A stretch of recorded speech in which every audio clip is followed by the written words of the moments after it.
আসসালামু আলাইকুম সবাইকে।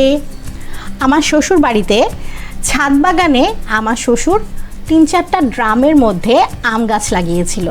তো সেই আম গাছগুলোতে এরকম ২-৩ বছর ধরেই সুন্দর মুকুল আসে এবং আম হয়। তো খুব বেশি আম হয় না, যেই কয়টাই হয় আমগুলো খেতে অনেক মজাদার, তো অনেক মিষ্টি এবং আমগুলো আসলে ভালোই লাগে খেতে। তো সেইখানেরই একটা ছবি আসলে আমার মেয়ে যখন আমের মুকুল হয়েছিল তখন এই ভিডিওটা করেছিল। তো এখন অবশ্য ছোট ছোট আম হয়েছে, এই যে দেখতে পাচ্ছেন গাছে ছোট ছোট আম হয়েছে।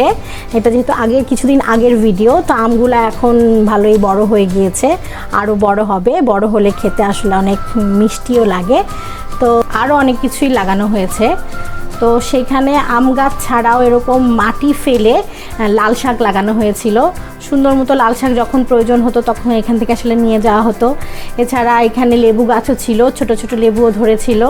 লেবুর ঘ্রাণটা অনেক ভালোই ছিল। বিকেলে ছাদে হাঁটাহাঁটি করতে গেলে এরকম গাছপালা দেখলে চারপাশে ভালোই লাগতো আসলে।